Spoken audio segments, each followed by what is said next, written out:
Et si la prochaine révolution africaine ne se menait plus à la machette, mais à la calculatrice? Imaginez cette scène, digne d'un roman d'espionnage économique. Nous sommes à Bamako, capitale du Mali. Un matin de juin, les autorités maliennes annoncent que 3 tonnes d'or, jusque-là invisibles dans les bilans officiels, ont été récupérées et placées sous séquestre dans les coffres de l'État. Ce n'est pas un vol, ni un coup d'État, mais un geste méthodique, une récupération, une réappropriation. Loin des clichés de l'Afrique en crise, c'est la naissance d'une nouvelle ère, où l'arithmétique remplace la force brute et où la souveraineté se mesure en colonnes de chiffres, non en slogans ou en armes. Pour Paris et Washington, c'est un choc, un camouflet sans précédent. Depuis des décennies, l'or malien file vers l'étranger via des sociétés minières internationales, des contrats opaques, des experts venus d'ailleurs. Pour les Maliens, c'est une réparation, une correction historique attendue depuis l'indépendance. Pour la première fois, la richesse du sous-sol ne s'échappe plus en douce. Elle revient, au moins en partie, là où elle a été extraite. Cette scène n'est pas un incident isolé. Depuis Ouagadougou jusqu'à Bamako, en passant par Niamey, un vent de renouveau souffle sur le Sahel. On parle déjà d'une « doctrine du Sahel », un mouvement porté par une génération de dirigeants décidés à rompre avec les vieilles dépendances coloniales. Ici, la souveraineté commence par des audits, des chiffres, des comptes précis, pas par la force, ni par de grandes proclamations. Prenez l'exemple du Burkina Faso. Le capitaine Ibrahim Traoré, arrivé au pouvoir en 2022, n'a pas cherché les projecteurs. Il a agi, discrètement, mais fermement. En quelques mois, il a instauré une nationalisation partielle des mines d'or majeures, redéfinissant des contrats qui, pendant des décennies, avaient siphonné les profits vers l'étranger. Ce n'était pas une reprise symbolique. Chaque mot, chaque clause, servait la dignité nationale avant les dividendes lointains. La mutation n'a pas été fulgurante, mais elle fut mesurable. En moins de 3 années, les revenus miniers du Burkina Faso ont franchi le seuil de 18 milliards de dollars. Jadis engloutie dans des circuits opaques, cette richesse a reflué vers l'État, permettant une rigueur budgétaire inédite. Là où la pauvreté semblait indéracinable, on a soudain parlé de nouvelles écoles, d'hôpitaux, d'investissements et surtout du droit de choisir son destin. Pour comprendre la portée de cette transformation, il suffit d'observer le budget de l'éducation nationale burkinabé. Avant la réforme, le pays peinait à financer la construction d'une dizaine d'écoles chaque année.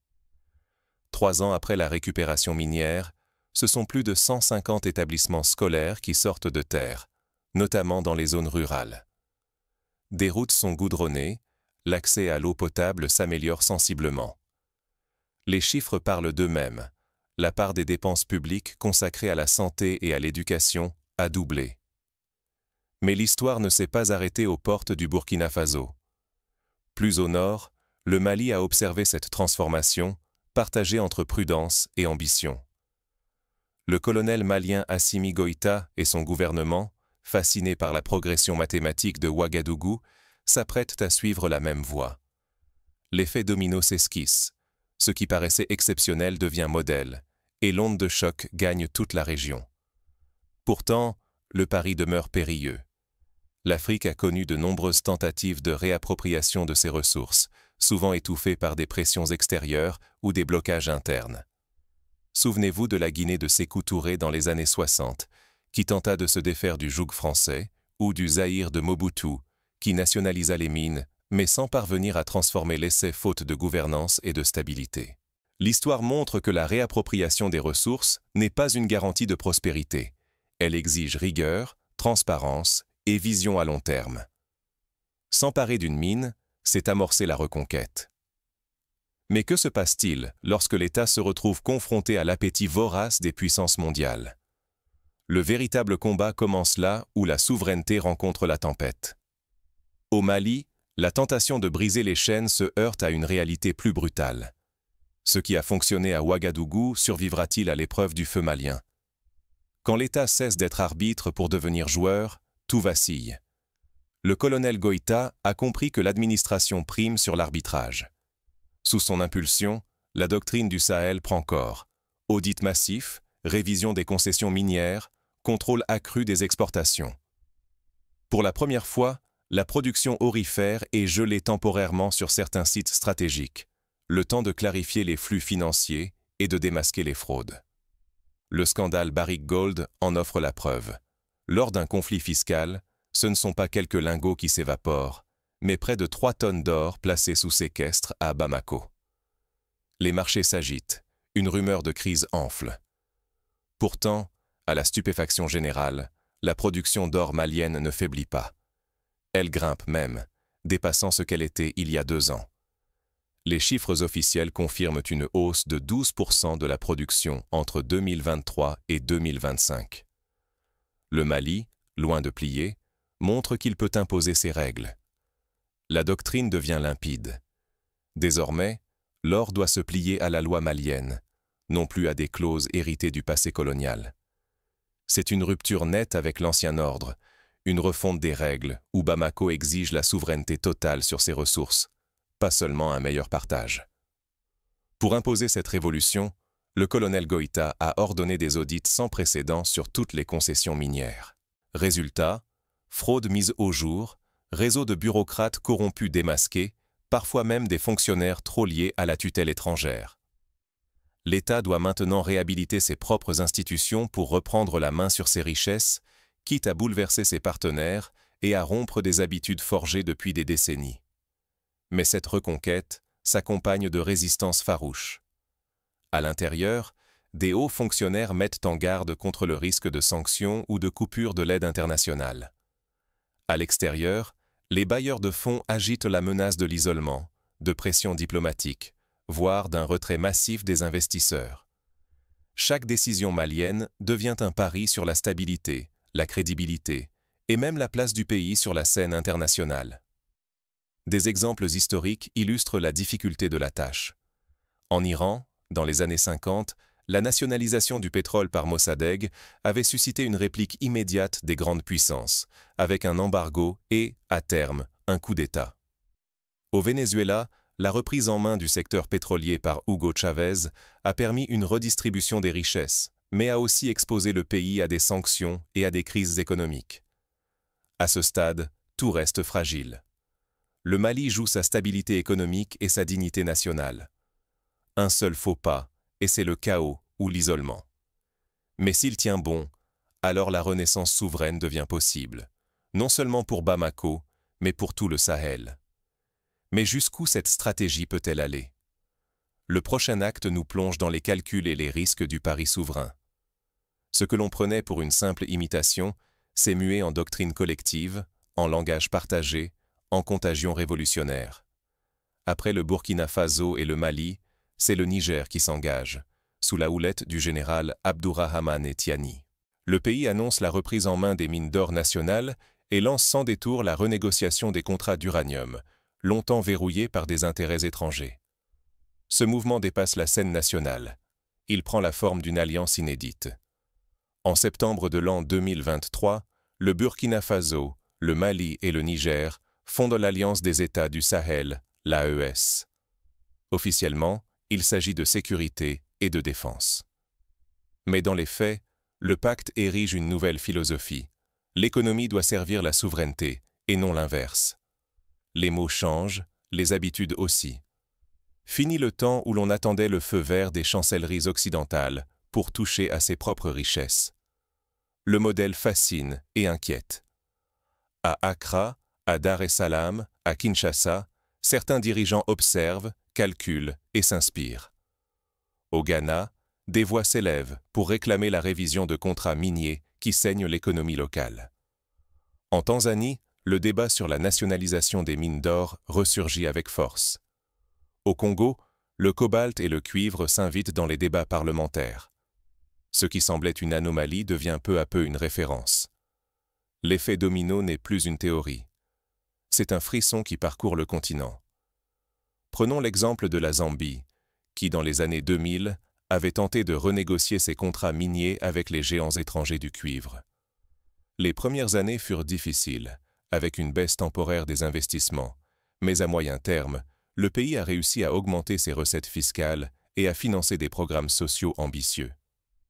Ce précédent inspire aujourd'hui les stratèges du Sahel. La patience et la planification sont essentielles pour transformer une crise en opportunité. Mais ce basculement va au-delà des traités et des décrets. C'est une révolution dans la tête des peuples. Une mue psychologique. La dépendance n'est plus une fatalité. La dignité redevient un but légitime. Jadis divisés par des frontières tracées à la règle, des peuples se découvrent une unité choisie, forgée dans la volonté de récupérer ce qui leur appartient. L'Alliance des États du Sahel ne propose pas que des traités. Elle impose un nouvel imaginaire collectif.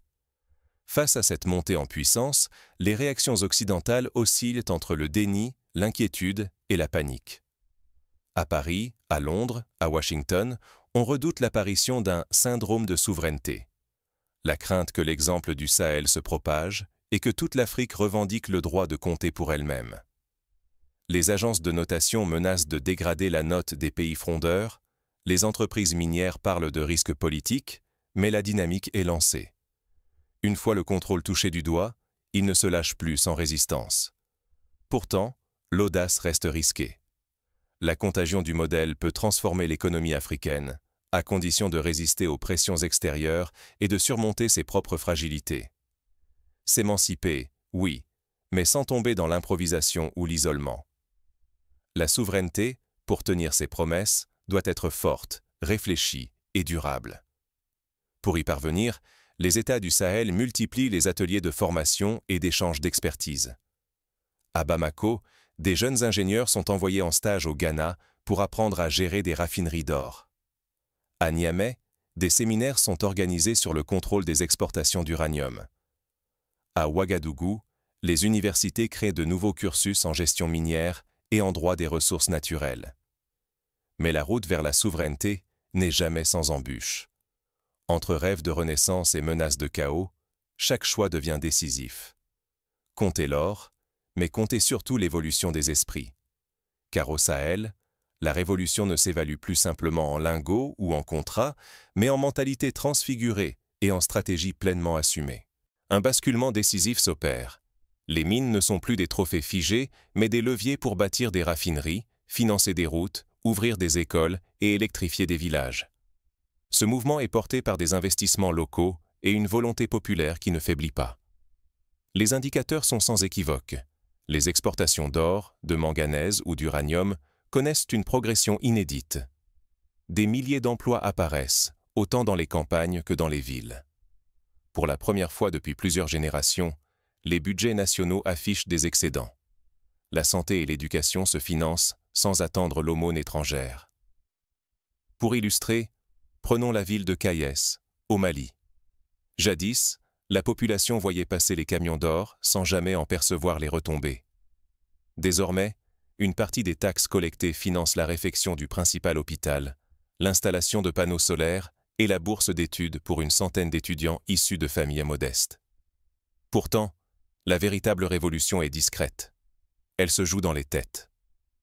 L'Afrique du Sahel cesse d'être une suppliante. Elle devient actionnaire de son propre destin. Cette confiance nouvelle nourrit la fierté et forge une dignité retrouvée, qui dépasse les discours officiels. Ce changement n'est pas sans heurts. Dans les campagnes, l'enthousiasme est palpable. Les ressources profitent enfin aux enfants du pays. Mais dans les villes, une partie de la classe moyenne, attachée à des standards internationaux, craint les secousses et l'isolement. À l'extérieur, les avertissements diplomatiques pleuvent, cherchant à freiner cet élan vers l'autodétermination.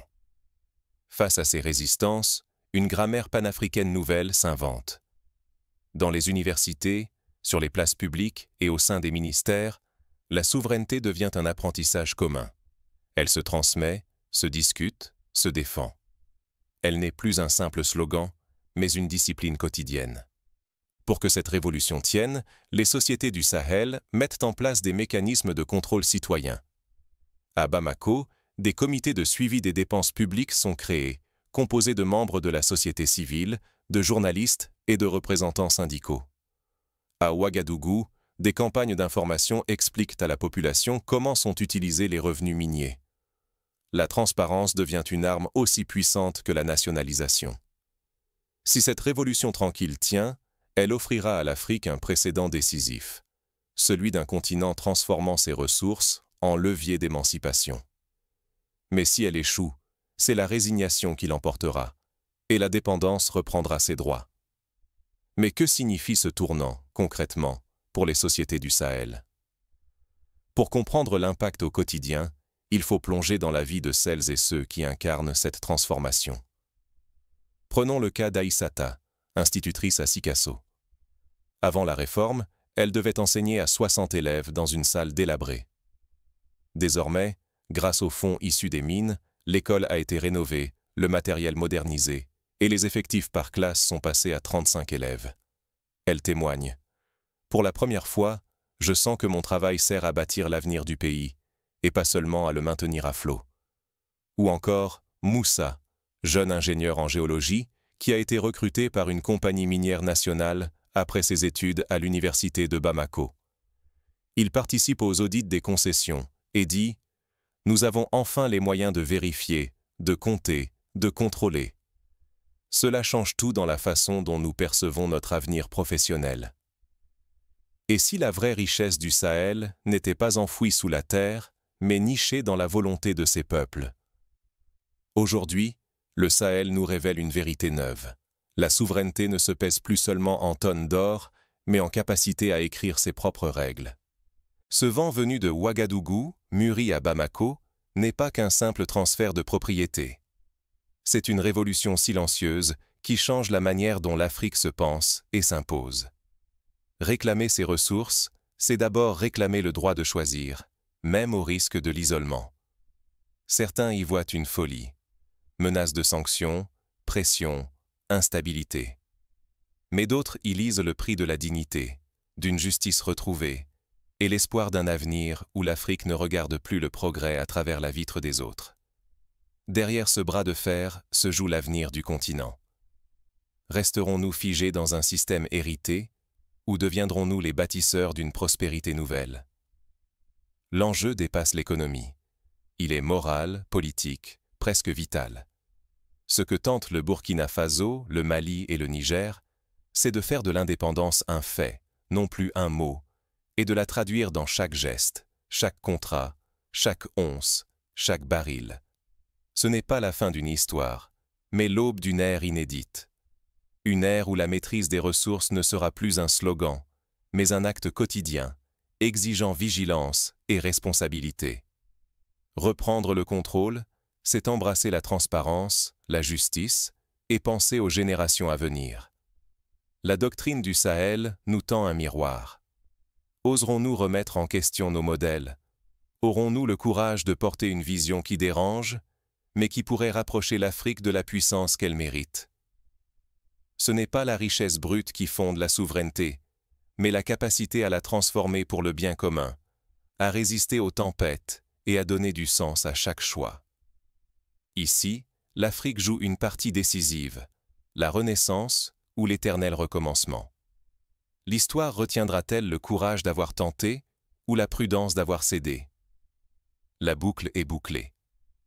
Mais la vraie question reste ouverte. Serons-nous spectateurs ou acteurs du prochain chapitre de la doctrine du Sahel?